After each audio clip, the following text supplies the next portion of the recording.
Okay. Welcome, everyone, to the first episode of the Missing Piece podcast. This is George, and I have my friend Zach in here.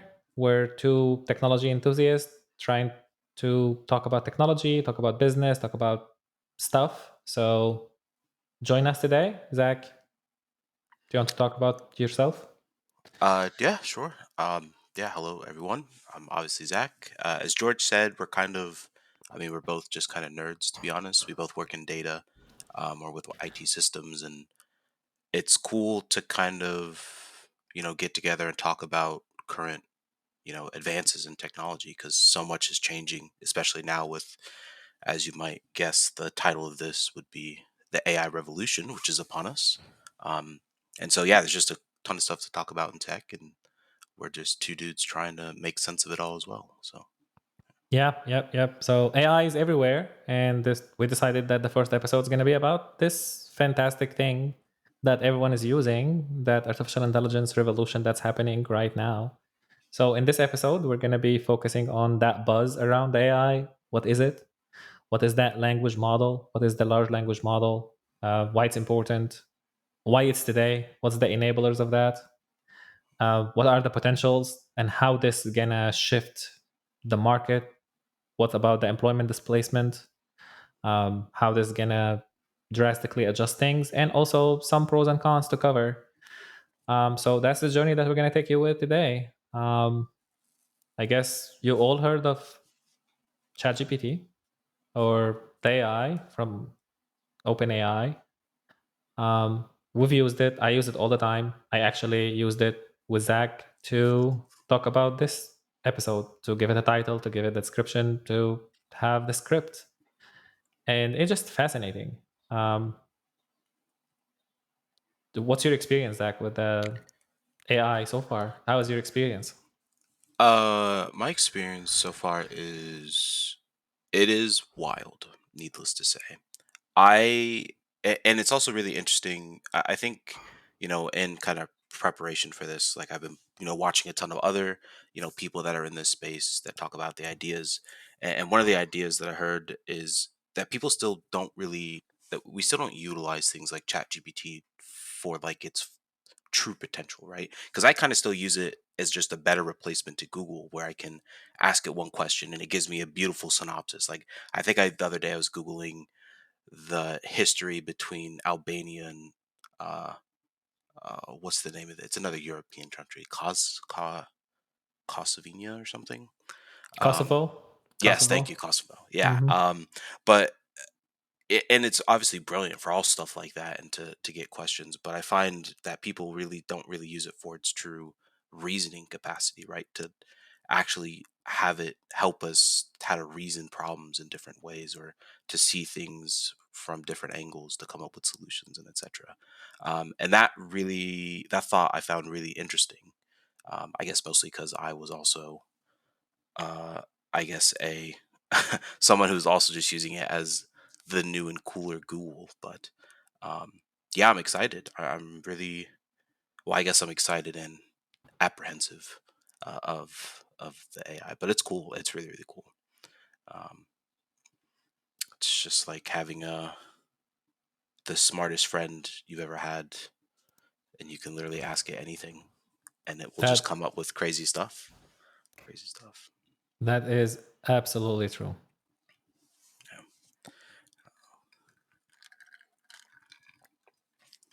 And that's also fun, like even not with just Chat GPT. So Snapchat rolled out their AI. It's kind of like an AI friend.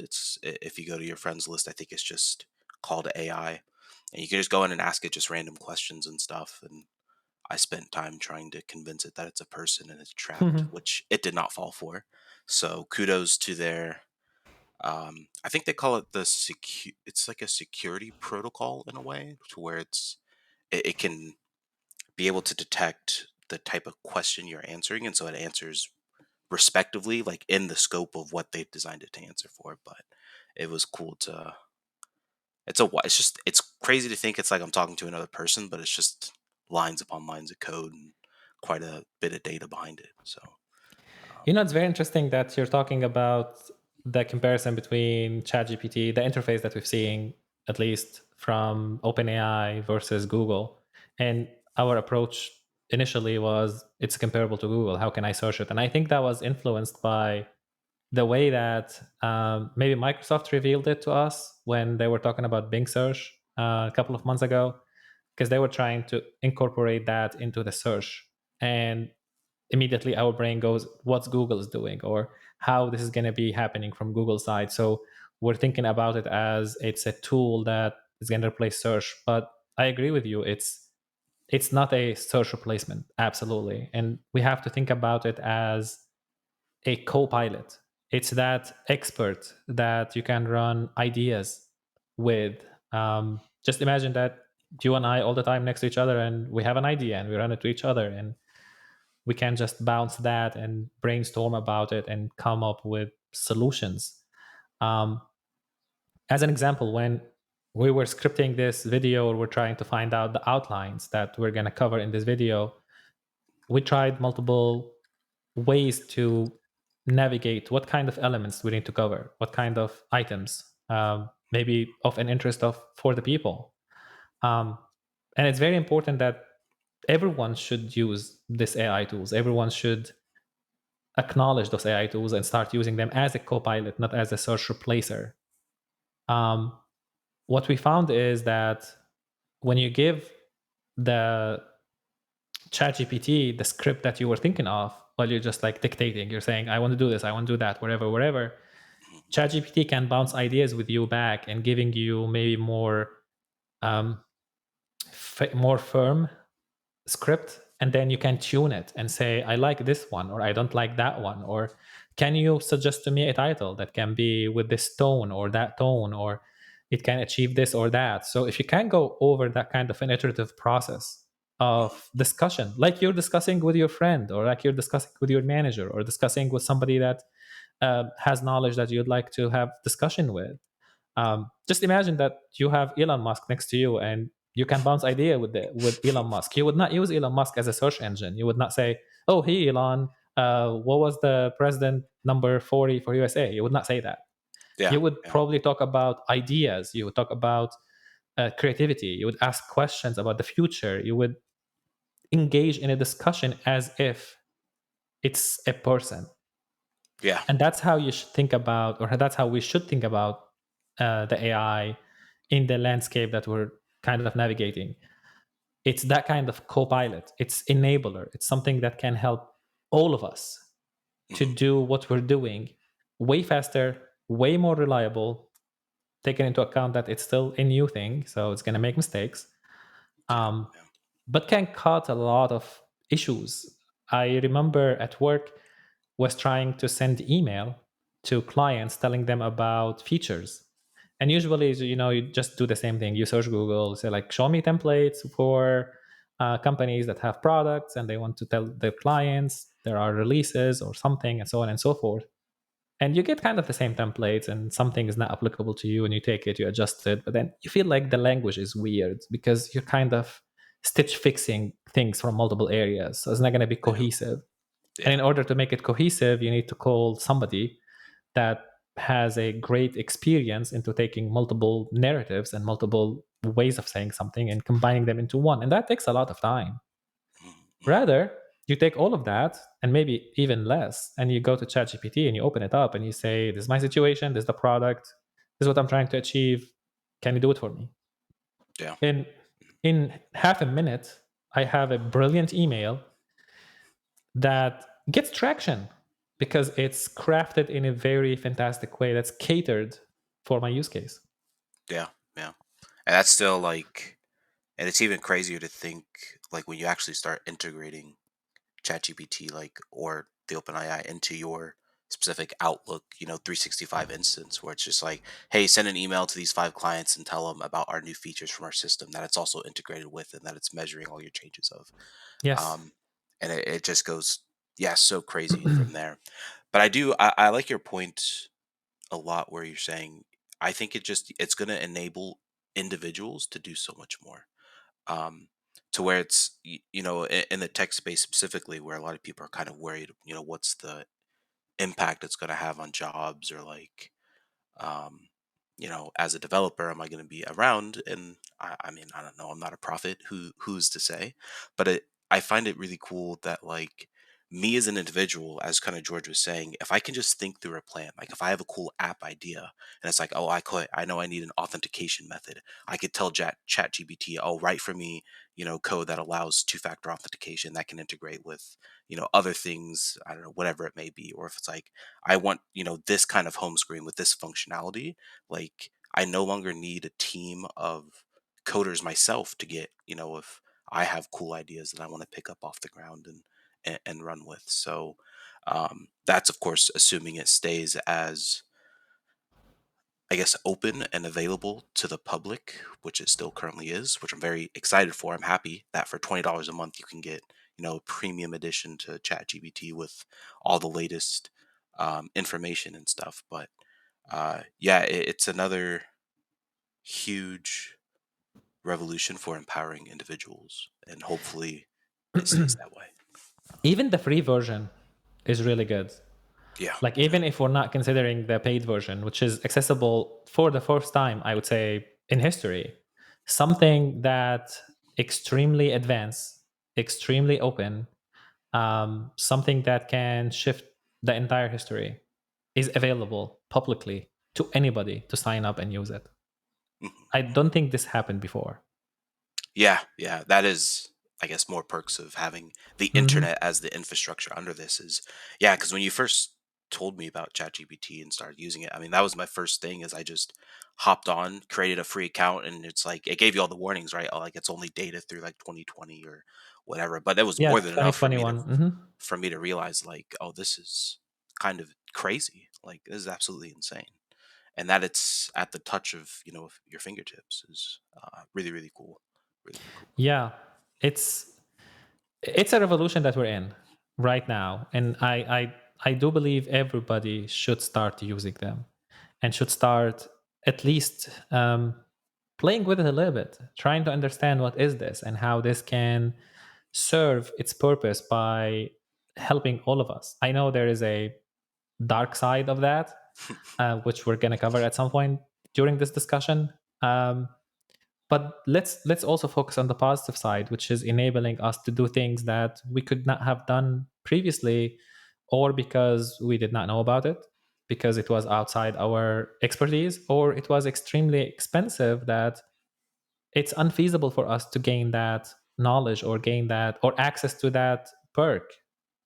So by Yeah, just enabling, by allowing everybody to have the same kind of access to the same knowledge um, platform, and ask the questions the way that everybody would like to ask it, and get the answers and brainstorm ideas and be creative and be what we love to be, just creative, yeah, and get results immediately, that just completely changed the landscape of competition. Usually those tools are a perk for big firms and big companies, and companies that can get access to them because they have all the money it needs to get access to those tools. But what about those small businesses? What about employees that this analyst or that data scientist or that developer or wherever, those people that they just want to do their job and they want something else, or they want to try a new venture, or they want to get side hustle, or they want to do something different. Now yeah, they have a tool that's available to them for free mhm, to just create. And even if the creation is not implemented 100% yet, as you can ask ChatGPT to create an app and it will just create for you A to Z and everything is perfect, but at least the idea creation and the idea bouncing and the brainstorming is all there, yeah, which is yeah, the first step that can hinder all of us to start something. hmm yeah, 100%. And that is a really, I think, one of the best points is, as you're saying, the accessibility and how, like, it's almost interesting how, like, incentivized they are to have it that way, right? Because if you were to just cap this, right, to just big, like, let's say we charge people $1 billion a month, so only, Hmm. the richest of the richest could afford this, and it's like, well, now the data that you're using of user influence, right, which they're 100% using to improve how people interact with it, and train their model, through feedback, is I mean, it's massive that you just have literally so many different types of individuals that are interacting with it in very unique different ways. That it's only, I think, going to help it improve faster, um, and in a more, I think, appropriate way or a more suitable way for, kind of, I guess, anyone, depending on whatever your background is, whatever you need to use it for. Yeah, it's gonna help in that evolution for sure, and it's gonna make it rapid. I think you and I discussed sometime the kind of comparison between the um, stage that AI is in today and how we deal with our kids, I guess. It's like it's still an infant now. And the way that you train an infant, the way that you train your kids is by just reinforcement learning. You show them examples, you let them create um, some analysis or some outcome of that analysis or their conclusion, and then they learn from that, and they, while they grow into life, while they get older and older, their experience gets bigger and bigger because they try something else and they fail and they stand up again and they do things and so on and so forth. And that's just for a one person, that's for us as human. Just imagine that you can do that at a scale for a machine. That's Yeah, exactly what's happening. It's that kind of a reinforced learning and optimization and tuning that's happening all the time, 24/7, that makes the model and makes the future faster to get where it should be with an advanced artificial intelligence platform or artificial intelligence knowledge. yeah, I think I think we're living in an era where at some point in the future somebody's going to go back to it and said this is where it all started. Now, I'm hoping that they say this is where all positive things started, not where the Terminator style started. But right, right. Yeah, yeah. I mean, even when you're describing that, I just find it so crazy. We're talking about training and comparing, as you're saying, lines of code somewhere to the actual raising of a human being and how that they structure the way that they think. And it's like, my God, what a what a time to be alive, right? Um, yeah, but how this is different? I mean, you have data manipulation and data architecture background, and you remember you and I work together.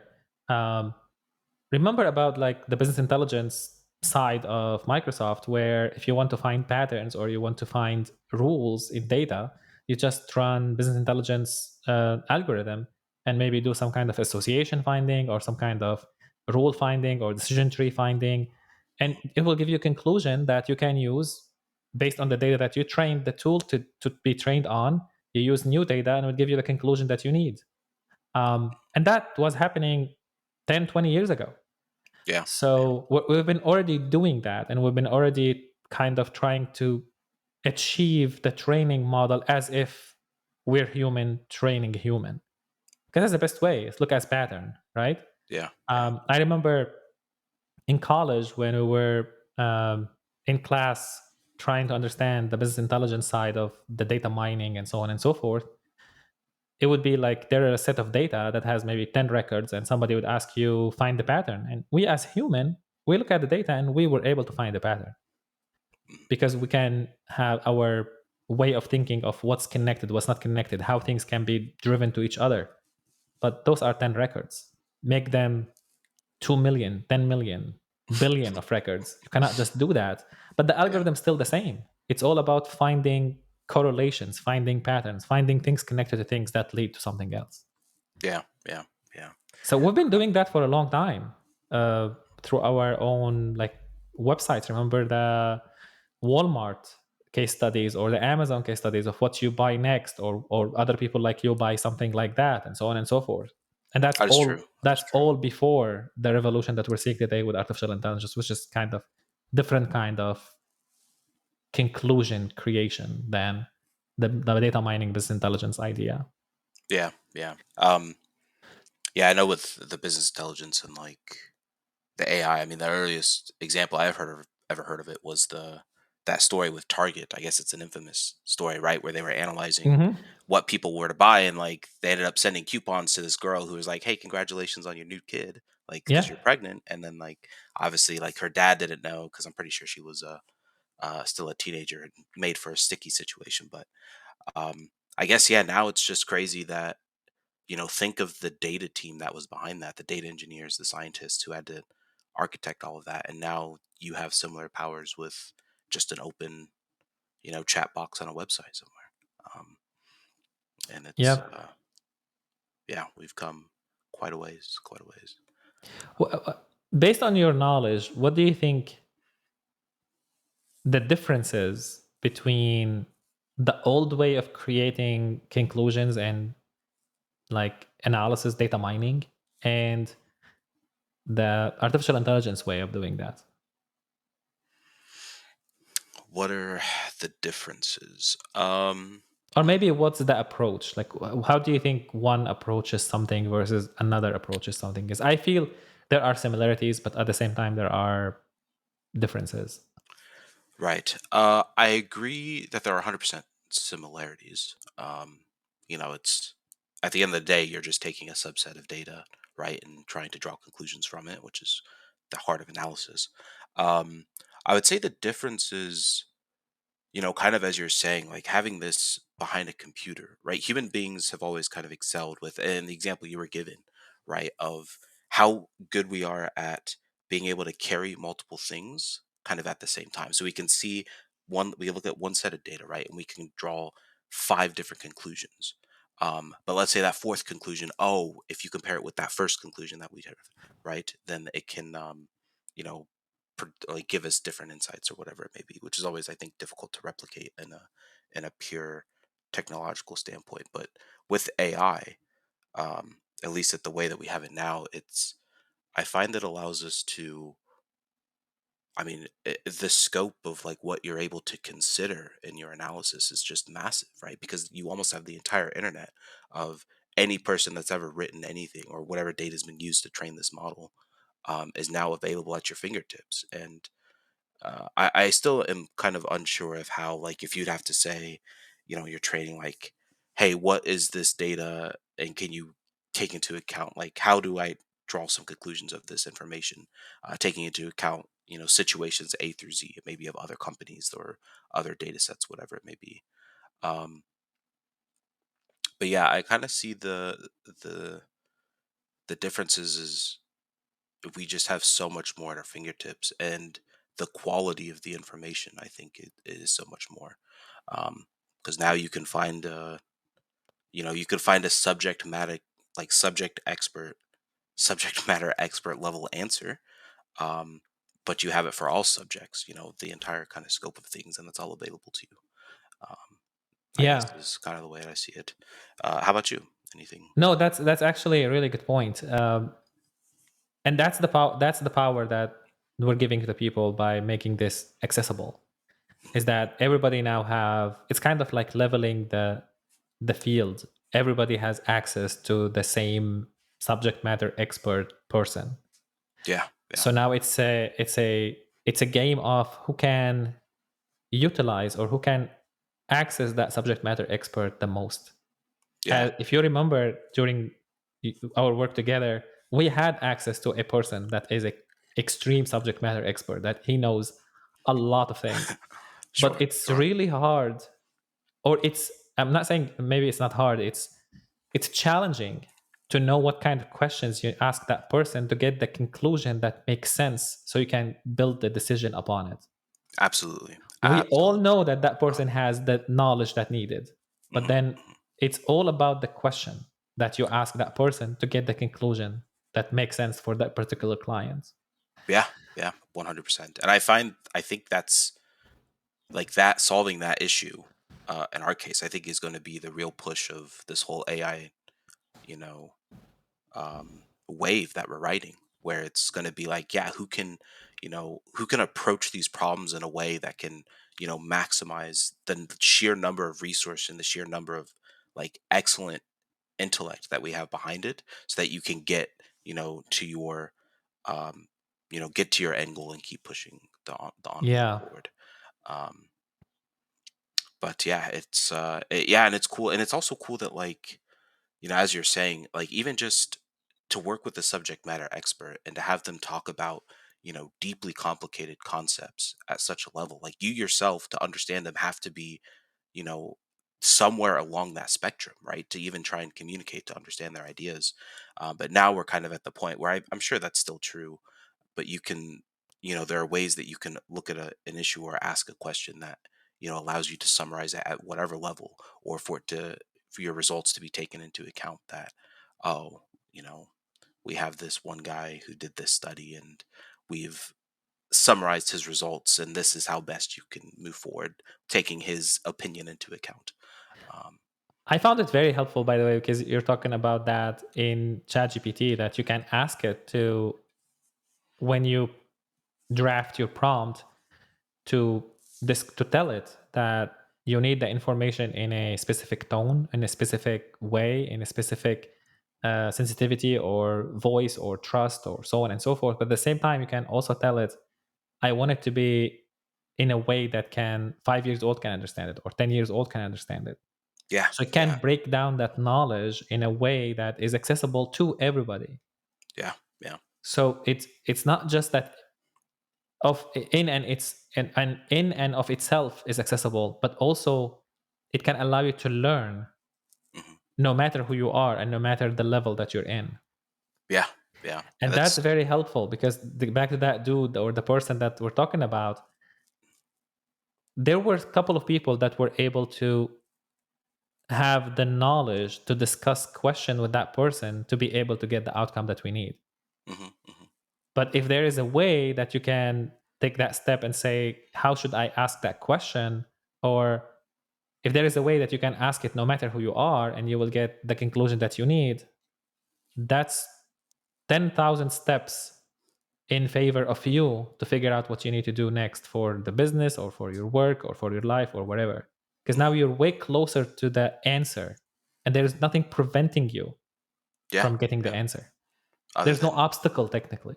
yeah, yeah, yeah. You just keep going forward. It really reminds me of, oh, I don't remember the name of this. It's a big YouTube channel, but they do that thing where it's kind of like teach quantum physics at five different Yes. levels. Yep.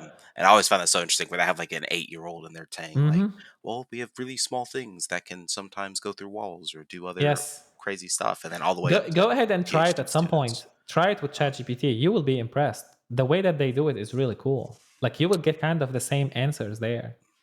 Yeah, that is. Yeah, I honestly, I've never even, and like this is myself, and I think this is what makes AI so cool. Is like I've never even engaged with ChatGPT like that before, where I took, and I guess this is just my own training from, Google, where it's like, okay, you Google your problem or you Google your thing, and you're like, okay, I understand absolutely nothing about this, and then Yeah, you just go through 30 links and you amass kind of the story in your head, where it's, as you're saying, like now I can just go and I can tell it exactly like, hey, I'm a complete newbie, can you help me get started, like answer this question as simply as possible, and then I can start asking deeper questions as I go along. that's And absolutely I will correct. have to try that because I've not tried it yet. I think one of the advices, like for everyone listening, or for ourselves, even when we engage with AI, let's try as much as we can to think about as literally a co-pilot, as a person, as somebody that is there to help us to achieve what we want to achieve, rather than Google, rather than searching. Um, Searching still valid in my opinion, at least at the Yeah, moment. That you need to search things, and you yeah, need that searching even if it's not for people. It's as an interface that enables other AI tools. Because like, hmm, let's be honest, how OpenAI were able to create that model. It's a revolution in the model itself, the transformer model that was in a paper that's crafted by top engineers in Google. But at the same time, it's that we access data. We have access to indexed information hmm, that available on the internet. Without that indexing, which is driven by search in the first place, hmm. we could have never been able to get this model. Oh, yeah, there would have been no like priority or no way to make sense of, Yeah, the how are you hierarchy gonna of collect all data? this. Who has interest in, forget about, let's assume that we're in a world where there's no search engines. Who would have an interest to archive the internet, and who would have interest to archive it in a way that you can search it and you can learn from it, Yeah, yep, right? that's a very fair point. Without being feasible, nobody's going to do it. Hmm. So but because it's moneymaker for Google or any search engine, Bing or wherever, for any search engine, it's a moneymaker because how Yeah. you rank and how advertisement and so on and so forth. Hmm. So somebody indexed the internet. And now, because of that knowledge base, because of that data set that is huge, companies can utilize advanced technologies and advanced algorithm and models and utilize that information to establish what we're seeing today, which is the large language model of ChatGPT. Yeah. Yeah. So without that, we could never been doing what we're doing today. Yeah. It's yeah. I don't know. I guess it's at the end of the day, we're always standing on the shoulders of giants, right? Um, I just don't know if anyone Yeah. saw this. I assume in some regard, some crazy guy was like, "Oh God, this is the true beginning." Um, but I guess it's yeah. You never know what I guess your third step can look like after you take the first step. And Um, I think nobody knows, but AI, the artificial intelligence movement, is not a new thing. Um, for a long time, I believe, even from the 80s or 60s, people were always interested in how can create an intelligence in a machine yeah. Oh yeah. Yeah. for multiple reasons. Maybe the reason is just I'm experimenting, right? It's like why not? It's like I'm thinking about conquering space. I'm thinking about traveling fast. Like it's a discovery. It's a challenge thing that we as human love to do. True. True. So True. True. it was there, but then at that time, you have a lot of obstacles. You have obstacles in relation to where is the data? Who's indexing data? That kind of idea was not even something that somebody would think of. Yeah. And Yeah. for reasoning, like there was no internet, right? Mhm. You don't have speed, you don't have connections, you don't have what we have today as everybody has internet, everybody has it as a relatively cheap cost. Data is available, data is cheap, storage is cheap. We are all connected, we are all using devices, phones, processing power is tremendously better. So all of that just primed the industry and the landscape to say, well, now it's the time. Let's try this again. Yeah. Yeah. Um, yeah. It's I guess a lot of the groundwork has been done as you're kind of saying. And Um, it does not need a purpose. Like I don't believe somebody said, well, in 2020 era there will be artificial intelligence, and now we're going to need to index stuff and need to collect things and need to make internet faster. I don't think that's how things evolved, because your question makes sense. mhm. I think things evolved because people like to challenge things, Yeah. Yeah. and I that's how we do. are. I do agree with that, and it's a big thing of after you spend some time in an area, well, you go back to old ideas that weren't feasible and be like, oh, Mhm. what? How can I approach this now? It's very funny. I, I'm learning this song on guitar that's very difficult, and I tried learning it years ago, and like I just didn't have the speed to like keep up to play. I still can't play it clean, but I couldn't play it even sloppily and then at tempo. And then I just started like last week learning the song again. It's like, oh, I can at least keep up like with it because I've spent Mhm. 3 years of just kind of banging my head into a wall with this very cool but very frustrating instrument. So I agree. It's that yeah. Do people ever evolve for evolution's sake? I think it's people who just love solving interesting things and seeing how far they can stretch the ante. Um, Yeah, if it's it's the not human in the experience. nature, if it's not in the nature of us, we would now be not recording anything. There would not be internet. We're just being in cave, running in circles, hunting and sleeping and whatever. That would be it. Yeah, yeah, um, yeah. Innovation is it's fascinating. It's allowed us to do much. Um, hopefully, I don't know, for the people that are really doing the groundwork, hopefully they're enjoying their their rest wherever they may be, and helping humanity just go further beyond. It's cool. It's really, really cool. Yeah. Um, it's really, really, really cool. So I know you asked me about what were my thoughts for kind of the comparison between the old way of creating conclusions from data and the artificial intelligence way, or the way that we're seeing today, or the way that's been surfacing in relation to a neural network and machine learning. This is kind of the new era of that revolution.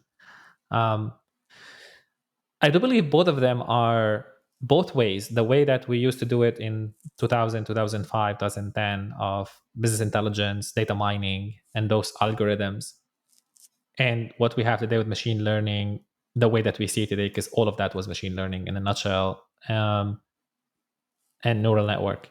Both of them are, we're trying to look at patterns and we're trying to find out what can happen next based on what we know. So it's all at the end of the day trying to answer a question. I know all of that.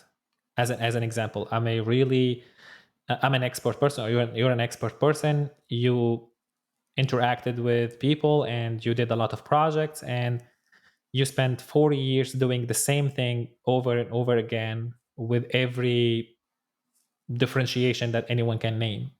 So now I can ask you a question and you are able to give me the answer because you have the expertise. Yeah. And the way that you do that is in your brain, you're just connecting and kind of creating induction, finding outcome, finding results based on all those things that you accumulated. And based on all of that, you're telling me this is what's going to happen next. Because when you give me an advice, you're just telling me in your scenario Mhm. that is different than all the scenarios that I accumulated, this is what's going to happen next.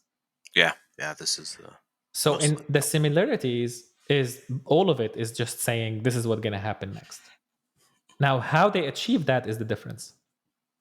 In the old way, or the way that we used to do it in data mining and the Microsoft Business Intelligence platform, is that it's algorithmic. It takes all the data and start creating association through an algorithm, and that algorithm is predetermined. It's defined. You know it. I know it. If I don't have the algorithm, I can just create SQL script. I can just create a script. It's going to take me a while, but I can create a script, right? sure. So I Sure. can copy it, mimic it, get the result. It's all about how many times something repeated, how many times something repeated in relation to something else, and so on and so forth. So it's all mathematical manipulation of something. Mhm. On the other hand, when we're looking at the revolution that we're seeing with a transformer model or transformer architecture for machine learning and artificial intelligence, it's not like that. It's using neural network, which is how our brain create connections. Mhm.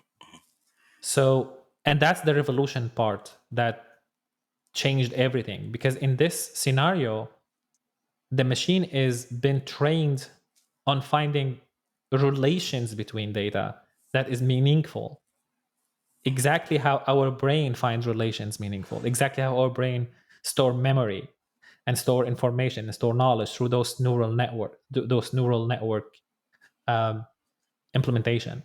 Mhm. And that will produce the model. And transformer was the revolutionary model that capitalized on the neural network in a way that made things way more efficient and less resource hungry. Mhm. Mhm. So that's why what we've seen today is drastic and revolutionary. It started like with the OpenAI, it was public maybe 6 months ago. And now we're in iteration two. And iteration two is way more faster than iteration one. And that happened in 6 months, Yeah. even less. Like if I want to go back, maybe 3, 4 months. So, and that happened not because I have more data. That happened because the tuning to the model is different. Is now I'm able to learn from the mistakes and I'm able to tune the model to connect those neurons as our brain connect them to find pathways that they are relevant to the thing that we're asking faster and more efficient, like our brain. Mhm. Mhm. So the difference is in the technology itself of how the technology achieved the outcome. The outcome's still the same. The outcome still, I have a set of things and I'm learning from it to find the next thing based on your question. But how we're achieving that is what changed. Sure. Sure. Yeah. That is a very cool point. I don't even think I understood it to that level of like that. It was really just relying on this transformer capability and being able to establish the neural networks. Um, it is just such a man, we're thinking in really different ways, and it's tough because like my question is when you were explaining this, where it's like, oh, it makes a lot of sense, right? When you explain it to like that to be like, yeah, let's just apply this new methodology. But I can't help but thinking it's like I almost feel like I don't understand it enough to even understand where do we go next from here. Because as you're saying, it's become more powerful and we can ask it questions and get feedback like quicker. Um, but it's interesting to me of how do we continue improving this thing. Um, And that's a great question, because I don't know even what improvement means yeah, in the way yeah. that can be kind of understood but by everybody. Mhm, um, like previously, let's say we're driving a car and we want to optimize spending gas, fuel, and so we tune the engine to get us that. So we know that the parts of the engine, we know how the engine works, we know how the gasoline works, we know all of that. mhm, On the other hand, in a neural network like your brain or my brain, it's not that clear. So what happened in the model in and of itself is kind of a miracle. okay. I'm not 100% sure where I did read that. I'm not sure if it's accurate or not, but the way that I did read it is that even who created the transformer model and who's creating the GPT model, they are not 100% sure or know how it's all connected. They know that it's done through neural network. They know that it's a transformer. They know that you have to tune the nodes or tune the neurons so you can get better pathways based on the learning pattern and so on and so forth. But still, they don't know why they are getting that conclusion from Okay. that input. Okay. Okay. One place I did read something also that I think it was even one of the founders of the OpenAI company, not 100% sure, um, that they were saying they have not ChatGPT on its own, or the large language model, does not understand things. So, and maybe we need to give some background here. To define it, the ChatGPT is a large language model created based on the transformer architecture. And the large language model on its own is just a glorified predictor of the next word. So when you ask it a question, it takes that and creates intent from it, and takes that prompt, understand it, get intent from it, connect words together in a way that it produce an outcome, and that outcome is produced by predicting the next word that should happen. It's a very simplistic approach to this. It's not 100% exactly what happened, but that's kind of the simplified example. That Okay. Okay. means it's like you're speaking another language. Just imagine that I'm speaking another language, that I'm just trying to say the next word the way that it fits in the way that I learned it. But I don't understand the language. Right. Or the S- ideas behind it, I guess, Yes, or the certainly. context, or all of Yeah. that. I mean, in ChatGPT, in the GPT model, the context is understood as a relation between words. Oh, okay. Okay. Okay. Okay. So, as an example, if I want to learn English and I have no idea what is English and never heard of English before, and I want to learn it, and I decided to learn it in a way that I learn it based on answering if somebody said something. So if you say good morning, I say good morning, right? Hmm. If you say hi, I say hi. Or if you say how are you, I say good. Right. Right. So I just read questions and I say, if you ask this question, I'm going to answer this way. I could engage into an entire discussion with you without you knowing that I don't know English. Very true. I'm Yeah. just answering your questions because I have a list. Just imagine I have a list of all possible questions that you're going to ask me. Sure. Sure. Um, So that means I don't understand English. What I understand is the relations between words. yeah. It's almost like, oh, when I see, data element A, that's like this. Yes. I know data element B follows. Yes. Um, So based interesting. on that, the ChatGPT, the GPT model, the way that we interact with it, nobody thought that thing math, right? Math Yeah. is not Yeah. something that it can like come in handy in your brain without you understanding math. Mhm. Mhm. If you take a kid and raise them in a school without teaching them math, and out of a sudden when they are 20, 25, ask them a math question, they're not going to get you an answer. Right. Right. Even if you throw a book at them, they are not going to be able to get you an answer. Mhm. Mhm. They have to read and understand and technically taught themselves math in a math way. Math is not math is a language of the universe, but math is not a simple language Right. for Right. people. Mhm. I So what the GPT has been shown so far is that it's able to create math conclusions based on the information that it's getting feeded by. And okay. nobody taught her that, or it, or whatever you want to call it. Right. Um, So then it's able to create a new thing from nothing. Now, it's still not 100% accurate. It's way far from that, but it was not programmed to do that. okay. Okay. So, all of that is just to answer the question that it's really hard to know what's next. Right. Right. And yeah, that is yeah. It's interesting because it almost makes me think like uh, when you're explaining it, I kind of see improvements in sort of two paths where it's kind of, the actual contextual meaning of like when we engage in language or like when we discuss ideas like this.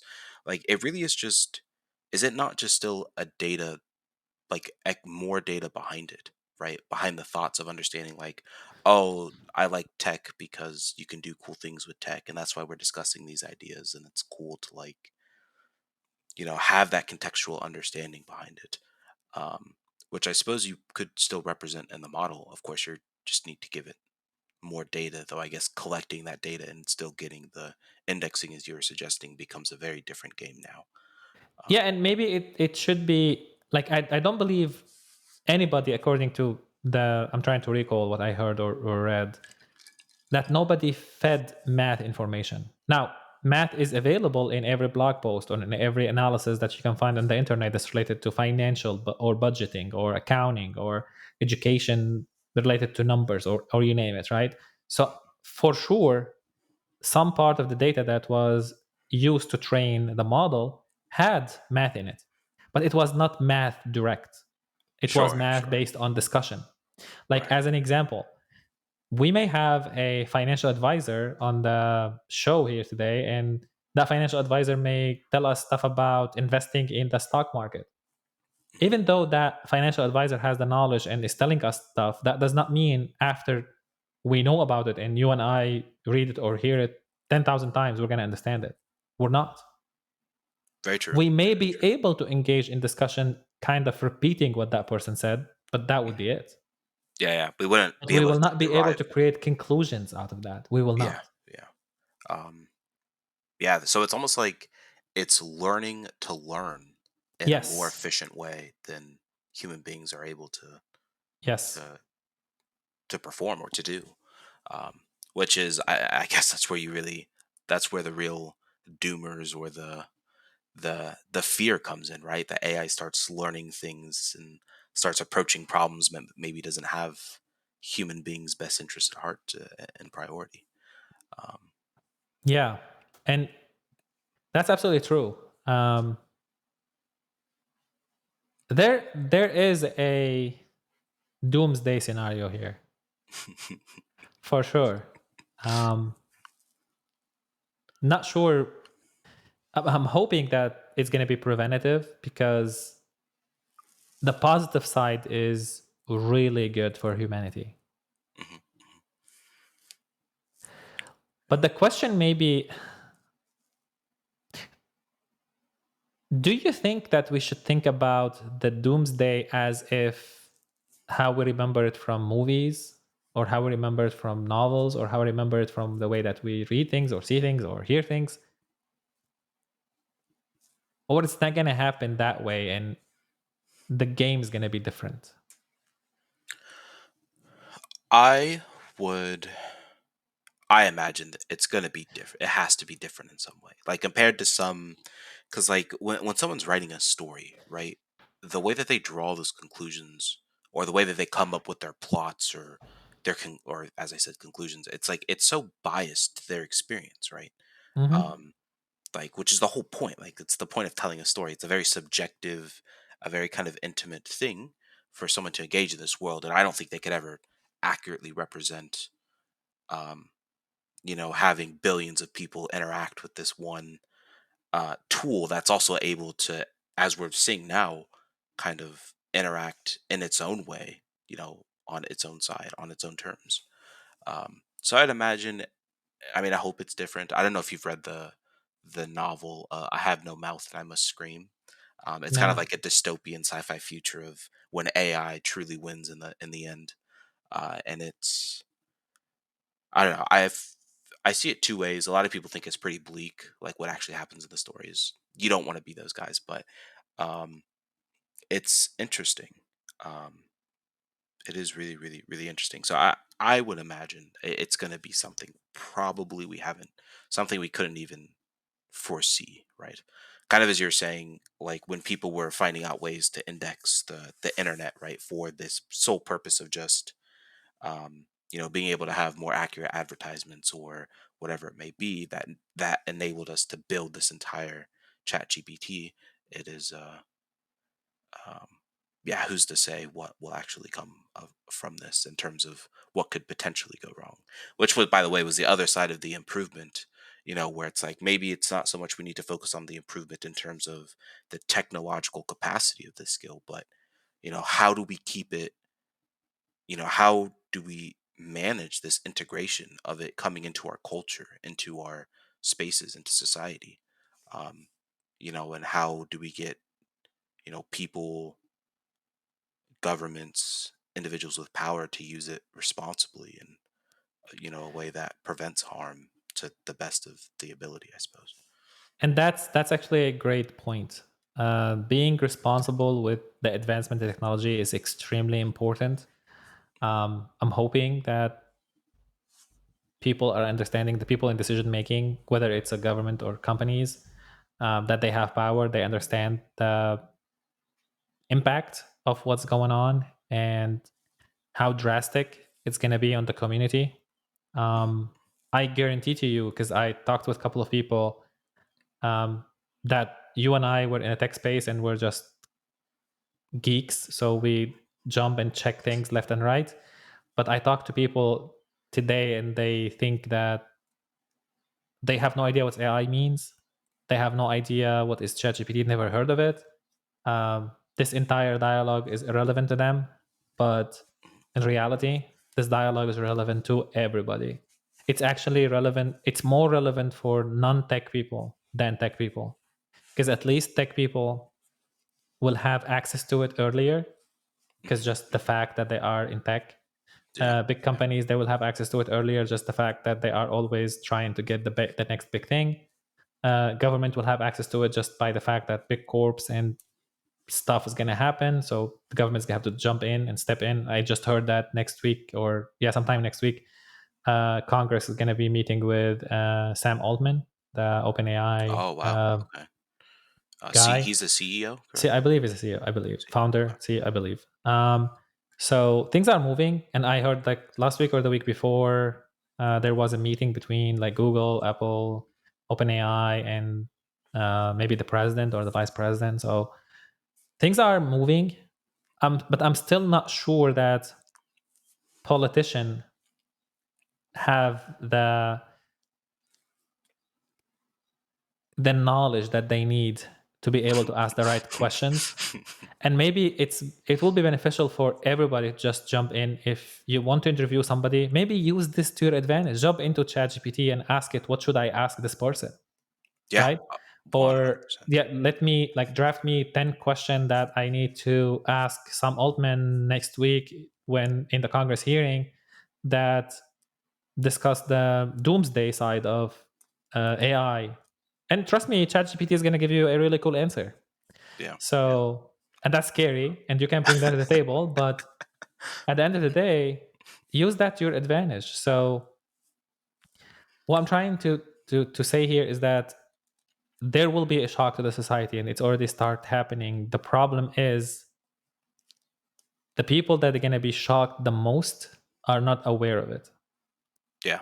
Yeah. and it's going to be too late. And I do believe, not sure audience here listening to us if they are interested in that or not, but I believe at some point there can be an episode just for the job um, market, and how this displacement is going to happen, because it's going to hurt.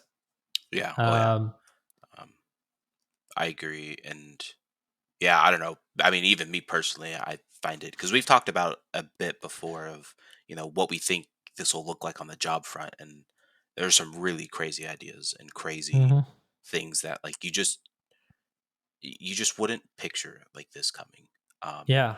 and I agree with you with the sentiment. I mean, we everyone saw the hearing between Mark Zuckerberg and Congress.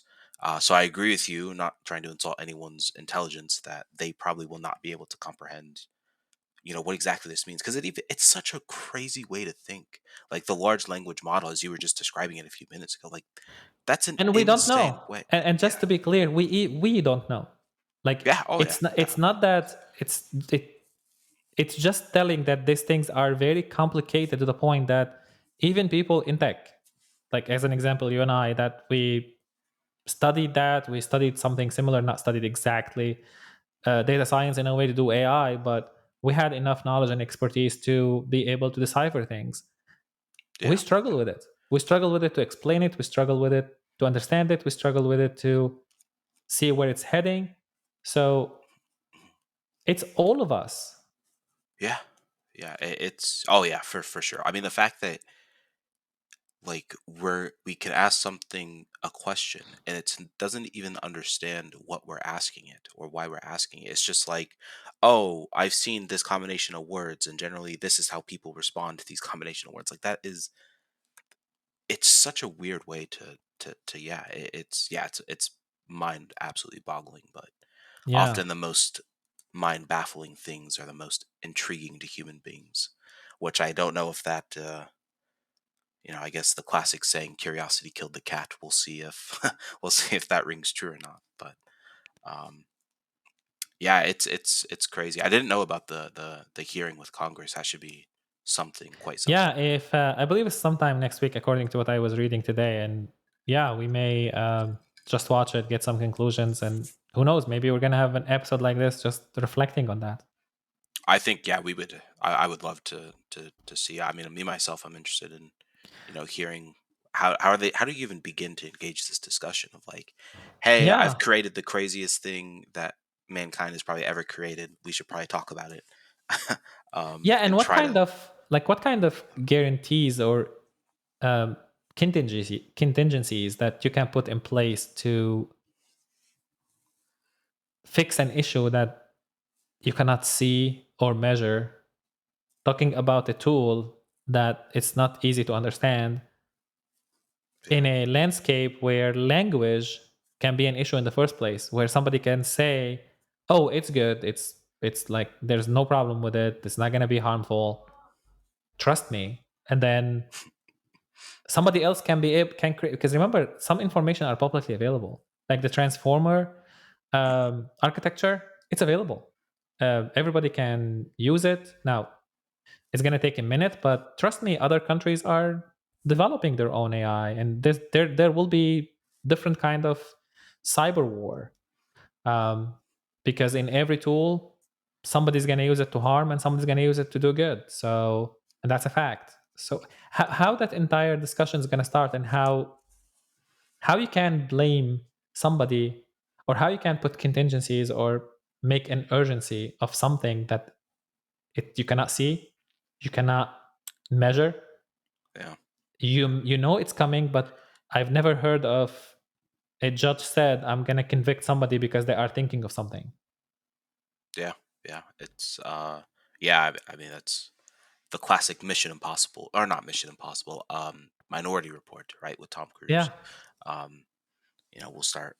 Oh, we ran your Google searches and we think you're going to kill someone next week, so you're under arrest. Um, yeah, it's yeah, I agree with you. I have no idea. And the scariest part about it is, and I think this is both. It's a blessing and a curse of our government, right? Which is kind of tech is evolving, especially just this open AI stuff is evolving so quickly, um, that I don't know how they'll keep up with legislation and, policy making to try and capture when things go awry, which I don't see how, as you're saying, someone's going to find out a very goon way to use this technology. Um, Yeah. and I don't know how we're going to be able to tackle that. And the Um, challenge is, let's say the US was able to do that. What about other countries? yeah, yeah. Um, And we are all connected. So if a country ABC, no matter what's the country's name, decided to go rogue into AI and utilize the asset and the intelligent and whatever for AI to do harm, mhm, mhm. how are you going to prevent that? And maybe the moment that you know about it, it's too late. Yeah, yeah, yeah. It is, and even as you're describing that, it's like I get a sense of what you're trying, but it's like it's so esoteric in a way that's like it's hard to even comprehend of the specifics of that. But it's crazy days, crazy Yeah, crazy days. that's why in my opinion, based on just observing things, reading things about what happened in the history 20 years ago, when we were all using, because that's the closest analogy that people can relate to, um, when we were not using a cell phone was a luxury thing. And with time, and we still do that actually, if you have kids or you've seen the kids of your like siblings, they have phone all the time, and in your brain is like, that hurts you, that Yeah. you should not do that, you're less socialized or whatever. Mhm. But is it? Phones and laptops and devices are part of our life. They are actually extension of our profile, of our identity. Yeah, yeah, So there's nothing wrong that AI is also is going to be extension of our identity. Meaning, maybe the solution is, rather than, as Elon Musk said at some point, if you cannot beat it, join it. yeah, yeah. It's But in reality, we are joining it all the time. Look at all the advancement in tech mhm, in mhm. that happened in the last, I don't know, 50 years. It's Yeah, all now embedded in our life, and it's part of our culture, it's part of our music, it's part of our language. It's Google. The word Google is part of our language, right? yeah. It's Right, part right. of everything. Our phone is extension of us. It's, can you live your life without a phone or laptop or TV? How your life is going to be? It's yeah. It's weird because I 100% agree because like any like logically right, of course you can live your life without your phone or like that, like you'll still be breaking down food and creating energy in your body, but it's like we're getting to the point where yeah there's like an infrastructure and to play this game, like, and this is why I think there was some congress person that was talking of like you know it's always been said that the three things any living organism needs to survive is food, water, and shelter, right? And Hmm. this guy was like, should we include the internet in this?" And which Yeah, seems outlandish, but it's like, is it really, when the sense of how many services are provided now over the internet, and it's only everything is going to reliant on go it. deeper into that, right? Especially now with AI and all this crazy stuff. But um, yeah, I think it's really tough because it's so tough to decide.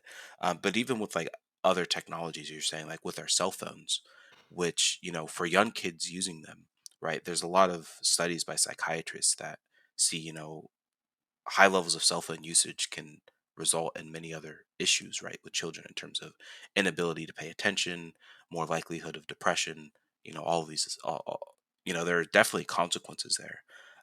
Now, of course, I agree with you. That doesn't mean we should blow up phones tomorrow, but there has to be, we, if there is a way that we could consider the downfalls, right, and to take preventative measures to start, you know, kind of waning those off as we integrate it in, maybe we can do it. We can have sort of a healthy rollout of this technology. But as you're saying, it's so tough to know. Who's to say what the hell the downsides are going to be? It's hard to Um, measure, and it's hard to quantify, and it's hard to do anything in a landscape where what you're trying to achieve is just, you cannot measure it, you cannot touch it, you cannot see it. yeah. I mean, just take a simple thing. We all know that sugar is bad, right? And but we do have products that they have a lot of sugar. Yeah. And Yeah. who's the most user of that? Kids. Yeah. So what's the difference between high sugar intake and a phone intake? That's a good point. Um, and I agree because the way that you solve that, right, you start getting into a really dangerous territory, which is you start just regulating everything. Mhm. Which the United States government, there's this kind of saying, it's like failed to educate, so we legislate, which is generally not my favorite approach.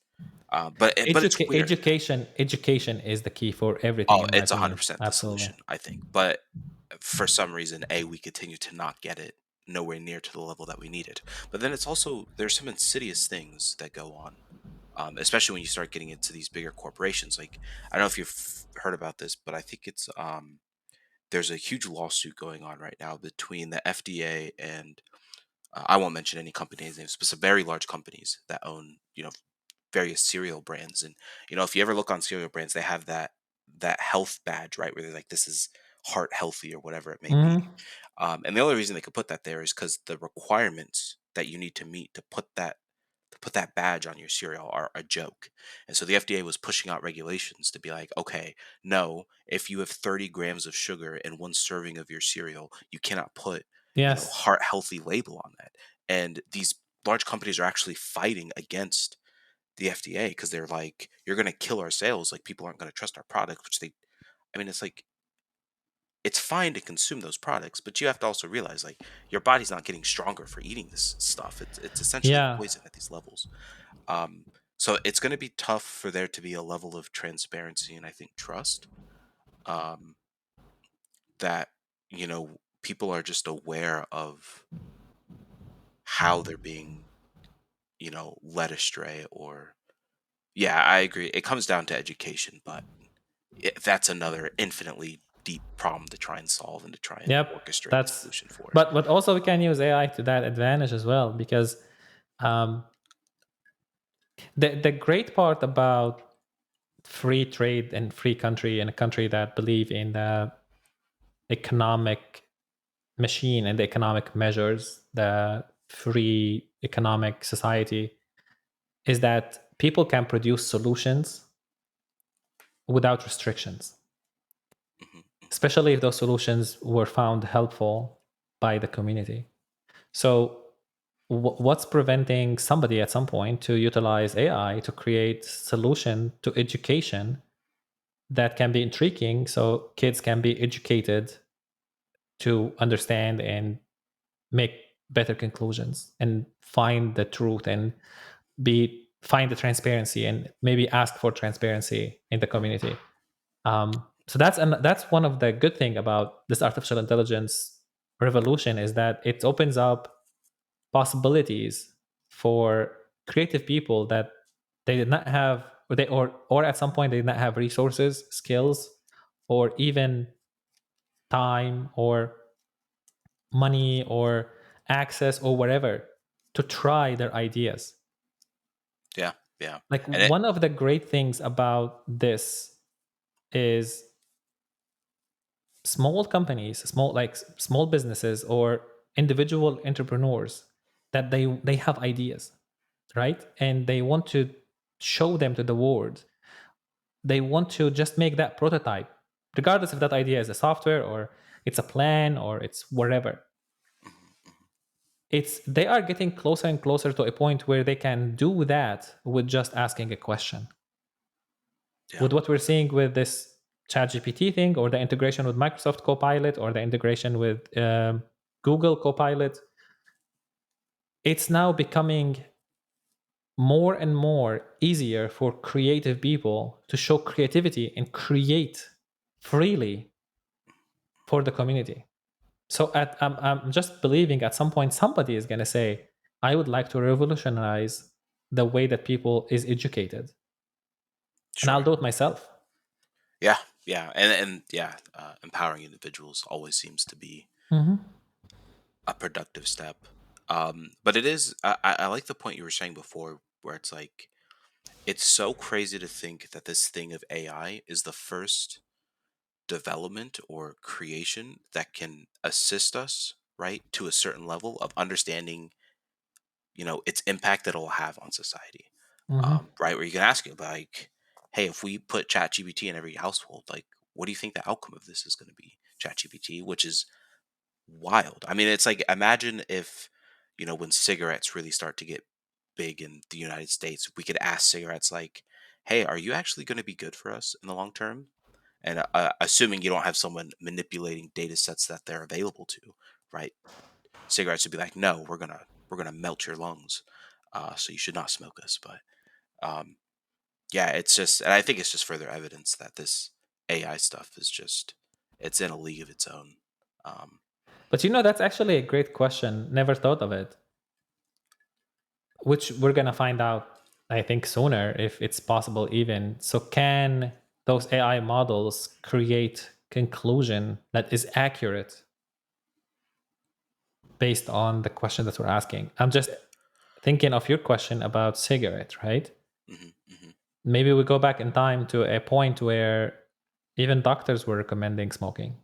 Yeah, yeah, So at that time, I'm not sure if there were any research anywhere stating that smoking is bad. So if those models are based on data collected at that time, and let's assume that we're at that time and the model was working at that time, would the model conclusion be that cigarette will be harmful? Can the model predict the future? That's the question. yeah. It's it is. And I agree with your point. I think cigarettes is a little easier because I'm pretty sure like a lot of these big tobacco companies, like, they were doing research and they were seeing like, oh, this could have some serious consequences, which they of course hid that from the public. So that's why Oh, it's so kind of like, there were some research. Okay. oh yeah, yeah. And I think it's pretty. I mean, I think in general, smoking anything, right, is going to have some effect on your lungs. But I agree with your premise, right, where it's like if cigarettes were just rolled out and if those studies weren't done, it would have taken 30 years before you start seeing a huge, oh my God, why is everyone developing lung cancer now? And there's such a Yes. high, comorbidity between cigarette users and people that are developing, adrenal carcinomas, etc.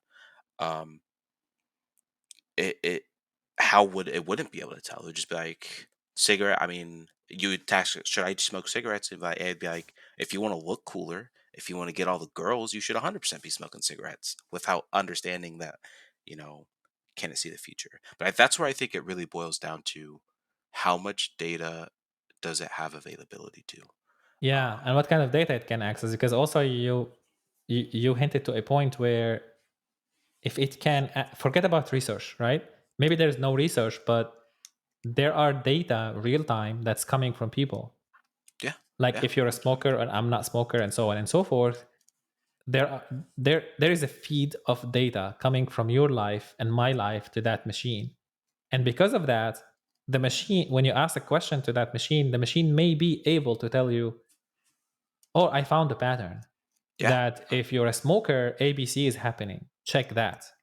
So maybe it will be that early intervention idea Mhm. because it has all the data. Yeah, I 100% agree. Like in my case, I mean, I went through a small stint in college where I was smoking black and milds. I was a young adult. We all make mistakes, I suppose. Mhm. But yeah, I quickly realized, like, I probably went a week or two of, just smoking like with new friends that I had made. And then I went to try to play soccer and I was like, why do my lungs feel like they're on fire? Like I can't Yeah. breathe. And I just dropped the stuff immediately. I was like, it's got to be this. I don't know what else it could be. So if I had just tweeted that, then, or, put that somewhere, I guess we're still not to the point where ChatGPT has the data in my own brain to just extract the API connection, directly to my synapses. But yeah, it would be able to start accumulating, be like, oh, this new thing, start rolling out, and people are seeing their adverse side effects. But I think it will have at some point, for like, it's not just in particular ChatGPT, but those AI tools at some point will have access to real time information. I know there is a cutoff for ChatGPT today, and but there is no cutoff for Bard from Google or for Bing, which is the same model from OpenAI. So it can give you information relatively new. Um, but I believe there will be a time where, even if it's not connected to your brain, if it's only connected to your social media profiles, that would be enough. Yeah, to which yeah, that's where you really get crazy. Um, because yeah, it's crazy. And I also kind of see it like this is a random thought that I had, or I guess maybe it's a business venture, which I'll share with the entire internet. Of it's like imagine Go for it. if every human being had to like at the end of their year had to write a journal entry about the things that they experienced in life, Hmm. like, and they said like, oh, I decided to leave my job and accept another job, and this is what happened. Or you know I had I was interested in dating two people, and this is what I really valued, so decided to choose one, and this was the outcome. And you compiled all of this information, right, for every experience that a human being could go to, and it's just in this data warehouse somewhere that anybody could query and be like, hey, I don't know what to do. Like, how do I choose a career? Or this is my circumstances. How do I navigate? And I almost imagine if for like OpenAI or ChatGPT, if there's some level of it's like we need to collect, as accurate data from individuals as we can for, the regular things in life that they're experiencing, so that the model has the closest representation of reality, right? To give an unbiased, or to give maybe not unbiased, but like a holistic answer, right? Where there's nothing malicious going on. I think that's a great idea. Um, I kind of see one maybe weird consequences of that idea. But don't get me wrong, I do believe OpenAI is thinking, and actually that's the reason why they have the API, and other tools are doing that. Azure, I believe Microsoft at some point is going to release some integration with their Azure services, so you can Oh yeah, access this API in a way that you can feed it your own knowledge set, like in a company, I guess. So it's kind of exactly what you're trying to say is like, maybe I'm a healthcare provider, primary care, family medicine, and I want to specialize. I want to be sure that I'm able to answer questions for all my patients. So I'm going to probably ask my patients to provide me with information that are relevant to their cases. And I would record that in some kind of a secure method. And I would use this tool or this model, feed it all this information, and find conclusions. And I think that would be very helpful yeah. and That very that is powerful. actually when you were explaining that, I was like, oh well, if the developers are gone, then so are the subject matter experts, right? Because if you can have it where it's like if you're in a healthcare setting and you have, let's say you're on Epic or whatever it may be, and so everyone's filling out bills, people are writing in notations, and if you're just always feeding this to Chat GPT or an OpenAI, you could just have a report being like, oh, patient Smith in room 3, Yes. we've measured this, and that they're probably going to get, they're probably going to have a stroke or a heart attack. Especially even Yes. if imagine doing it like with test result data, like if you have their vitals plugged in and live feeds, um, it's Yeah, crazy. and it can be all real time, health related. It can Yeah, change. It can be a matter of life or death based on some findings. yeah. Um, it's something very important to explain. Maybe we missed that when we're trying to talk about the language model itself. Is that artificial intelligence? The implementation that we've seen at GPT is general. It's artificial general intelligence, or AGI. And what does that mean? It means it's generally smart. It Oh, does okay, not okay, mean okay, okay. it's especially smart, meaning Sure. it's So, kind of that generalized version of a subject matter expert that knows some of everything. okay, okay. So it's not like, oh, this aspect of this AI is tuned to all healthcare knowledge and understands Yes, all government regulation, the history of healthcare, the yes. actual, medical practices. Okay, that's And the effort now is to take that API or that model and tune it based on the industry. So maybe I want to use it in a healthcare versus I want to use it in a banking, or I want to maybe go very niche. I want to use it in a healthcare for patients that they have cancer, mhm, and so on and so forth. So now you can take that base model that is general, that can understand things generally, and now mhm. you give it that expert level for a one area, and now Yeah. it uses the reasoning and the intelligence that's collected generally. It's like when you hire an analyst, right? Hmm. When you hire an analyst that in the company, that analyst has a specific general set of expertise and knowledge through their college. They know Excel, they know analytics, they know data, they know how to aggregate things, they know how to analyze things, but they don't know how to aggregate patient data in relation to cancer in particular.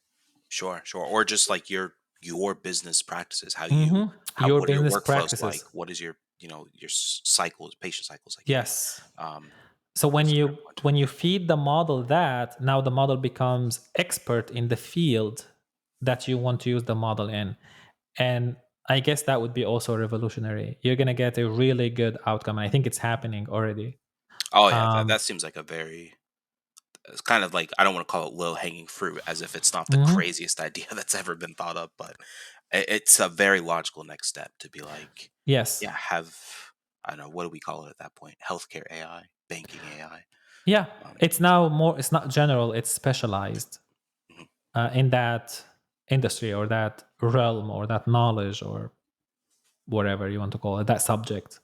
Um, and I think that's a good move. That's a smart move rather than saying, I'm going to take all knowledge available in the world, all expertise, and add them together. Because one thing that a generalist is good at and not good at versus an expert, somebody generalist is good at taking you further in a journey for any question you ask up to a point where the question is so customized to your situation. Now the expert will come into play. Oh, The, okay, the okay, okay. expert can give you advice catered to your situation based on the subject. Right. The generalist will give you advice catered to your situation, but based on any subject. Sure, sure, sure. So, I mean, that makes sense. Yeah, you definitely need both, or there's value for both, for sure. Yes, but my point is that's probably the reason why they did not build ChatGPT or all those models to be trained on a specific set of data. Okay, And okay. where they did, they created a new product. As an example, Codex, the GitHub Copilot, as an example. That one Oh, is okay. catered for coding. So it's not just trained, it's not like just generalized artificial intelligence, but it's trained in a way that is generalized and had code based training. So now it's way focused into coding. Okay, So now it okay. can give you better conclusion when you ask it coding questions to a point where the GitHub just released that they have Copilot X, I believe, at some point is going to be publicly available. And that one, according to them, most likely when it's mature enough, you'll be able to create the application entirely by just prompting, by just telling it to do something. Oh, I need an application A that can do C Hmm. through D, and then it just, man, it's a mind-boggling, mind-boggling. But it But is it's a cool thing. I feel we're fortunate to be in this time, in this particular period where we're kind of observing the birth of AI. yeah, yeah. Uh, I just, I just hope we find a way to use it to improve human beings' circumstances and not, manipulate it in a way to make the rich even more rich. Um, no matter what the cost is. I guess I have no problem with anybody getting rich, but um, I believe one of the good things to for that argument is back to what we just described earlier in the discussion, is that the fact that this OpenAI thing is the ChatGPT is available publicly for free to anybody is a great move in my opinion. yeah, I do. Yeah, that is one of the best or most important first steps that I think he could have Hmm. taken. Um, was that I feel any? that's just giving people the power to m- make up their minds and make up their decisions. Yeah, yeah. Start. Um, yeah, it's a great first step. But as you're saying, the tough part is, having people educated to be able to understand how, because it's like you can do crazy things. Like you could build entire websites. You could fill complete blog posts of whatever content Mhm. you want. Like you could create entire businesses of just one person. Yes, and But it's already it's happening, and people are generating tons of revenue from that. um, but it's I guess we're still in this situation where it's like you gotta know someone to know someone, right? To be able to explain that to you, to be like, yeah, this is how you can utilize this tool. But I guess in that regard, that's always been the human plight of getting critical information and being able to be an early initializer of some new technology or some new business venture or some new idea. Yeah. Like you have to know something before other people do. Yes. And we're hoping that what we're trying to achieve, you and I, on those discussions, that somebody somewhere gonna listen to it and say, "Oh, I'm interested. I would like to know this more. I would Yeah, like to jump into this, or at least read it, understand it, ask questions about it." So I don't feel I left behind. And I kind of stay up to date with this landscape change without me being a tech guy. yeah, Because yeah, one of the preventative things in the tech space is the tech jargon, is the way that we tech people yeah. talk about things. We try to Open make it AI, just, AI, yeah. language learning model, So etc. we try as much as we can here, you and I, to break it down to a point where, like the example of the kids or the example. So you're trying to kind of get it to a point where parents can understand this, so they can maybe monitor, like making sure that they are watching the news or they are getting to know this information, because this information is going to impact their kids. Yeah, I mean, yeah, they're plugged into the internet. Yeah. They're in And it's going basically. to impact them. It's going to impact their future. It's going to impact everyone. Yeah, So you don't need to be an expert in artificial intelligence to have this discussion, because this discussion is not expert level. This discussion is, it's something serious that's going to touch all of us. yeah, yeah. And the good part is now the tool is at a level where I mean, it's no different than the phone that you're watching this on or the computer Hmm. that you're watching this on. It's like you're probably not a computer scientist. I guess you might be. You don't know the first thing about computer engineering, but it's like the tool has been simplified to a case where it's you don't need all that. It's just Yeah. understanding the functionality of the tool and the capacities and how you can use it for whatever situation. Um, it's funny as you were explaining that, like this is the touch of the podcast, or like what I was saying, educating people. I just completely forgot that that's kind of what we're trying to do here in the first place, rather than just nerd out about crazy AI, um, you know, developments and where the world's heading. Yeah, there are people that they do all of that, and they have great content and so on and so forth. Our intention is always to bring this to what's relevant to the people and the Yeah, majority of the people, so they can use it, they can gain this information and use it to their advantage, so they can enhance their life and make better decisions about their future and their family's future. yeah, yeah, um, you don't want to be surprised, I guess, with this kind of change in life. um, yeah. Or just you don't want to be like, oh God, I've been, you know, trudging through this situation, whatever it may be, where you like you mhm, have this incredible tool that's the smartest tool ever invented. That's mhm. literally one browser click, and then you just need an email and a password, and then you can just start using it. Just start asking it stuff, Yeah, and and you with would be every shocked. question you ask, you're getting better, especially again if you drop from your mind the idea that this is Google replacement or Bing replacement, and switch it with, this is my expert friend, the Yes, friend that kind of knows everything, brags about everything, but now I can ask that question, that friend questions, without being kind of um worried or whatever. Yeah. Um, Yeah. so I have that knowledge, so I can just ask it questions. I can say it from myself. Every time I go into an episode with ChatGPT, into an iteration of trying to do discovery or research or creative content or whatever, I learn something new. I learn a new way that I can deal with this tool that that give me an answer that is well more and more fit to what I need. Hmm. Hmm. Yeah. Yeah. Uh, I mean, long story short, please, if you're listening, start using ChatGPT. Yeah. It is just play around with it. Ask it the dumb, crazy questions. Nothing too greasy, obviously, but ask it the secrets of the universe. See what it says. And Yeah. Yeah. Yeah. the Try. as George was kind of saying, the hardest part to get accustomed to with this tool is how you ask it questions and Yes. how you interpret those results. It's all a matter of how you structure what you're trying to accomplish.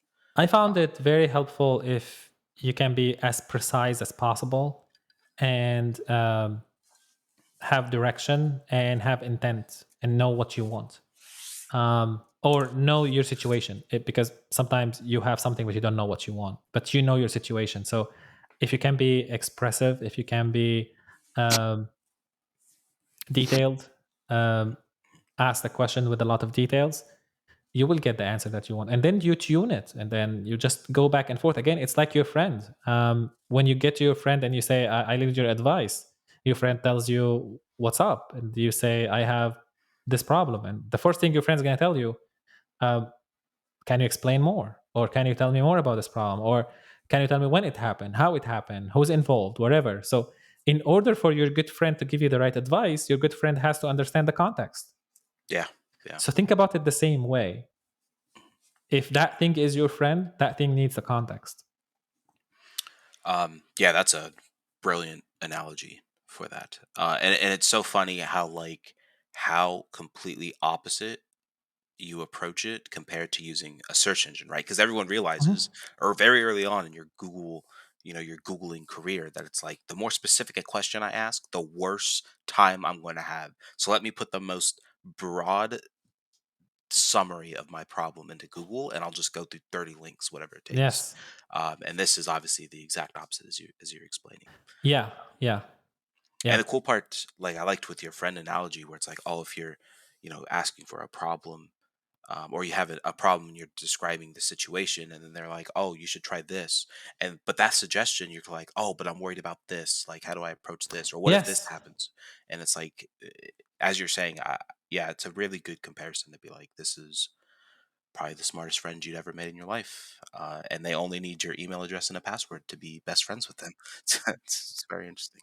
There will be more videos in this channel about some tutorial on how to use OpenAI and ChatGPT and so on and so forth. So just check the channel; you will find those. And for everybody is listening as well, if you have questions, you want something from us to share, or something that a topic that you want us to cover and related to AI, technology, business, budgeting, professionalism, anything that self motivation, anything that you're interested in as a employee that you want to advance in your career, or entrepreneur that you want to create a business, or small business owner, or anybody technically, anybody. Maybe you're just a parent that you would get intrigued and you want to know more, so you can maybe educate your kids about it, or so on and so forth. Um, just tell us, and we're here to help you. Um, I guess, Zach, probably we covered everything. I guess in this. Uh, I would disagree. There's no way we could Yeah, ever yeah, cover yeah, everything, but no, I think this was. I mean, it's a fun. I think it was a very fun discussion and very high level, and hopefully, at the very least, we summarized like the scale of what we're dealing with here, and like yeah, the potential that this creation has is massive. Um, but yeah, hopefully, you understand it a little bit better of what in the heck, why everyone is saying AI and why the world is ending. You're seeing this on social media or yeah. wherever. Um, yeah, it's ChatGPT is insane. Um, And But the world is not ending. And yes, actually, the world is giving you a way to unleash your possibilities and have more opportunities than yeah, ever before. Um, for sure. so you just need to keep exploring and keep trying things and ask questions, I guess. Yeah, yeah. And as George mentioned, like at the end of the day, we're just two dudes that are experiencing this as the same time that y'all are. So Hmm. let's have an open dialogue. Let's think of crazy ideas and let's experience this stuff together. Just the whole point. Absolutely. Absolutely. So I guess that there are a couple of episodes coming. I see, Zach, from the discussion that maybe we're going to talk about job displacement. We're going to talk about the market. We can talk about maybe some use cases for AI. We can do some research finding where it stands in healthcare and banking, maybe some advices for parents. I think that's maybe something maybe of an interest. So everyone's listening. If you like any of that or you have other ideas, just let us know in the comment section below. We would be happy to engage into those discussions. Yeah, yeah. Um, mhm. As well And as oh, sorry. Go ahead, George. no, no, no, go for it. Oh, okay. I was just mentioning. I like the idea of the tutorial, like an actual. Because even myself, like I'm still trying to learn. Like I still, as I was saying, like earlier in this podcast, like I still just Google words and like it just tells me cool stuff. Occasionally, I go for some crazy concepts, but yeah, I'm also still learning. So the tutorial idea is cool, and yeah, keeping up with how it's progressing in Congress and how the laws and regulations. Yeah, it's Yeah, so much to talk about. So much to talk about. so much to talk about. Well, well said. Totally agree. Well, I think this episode is coming to an end. We really appreciate your time. If you stayed here with us, appreciate your patience, and thank you so much for your time.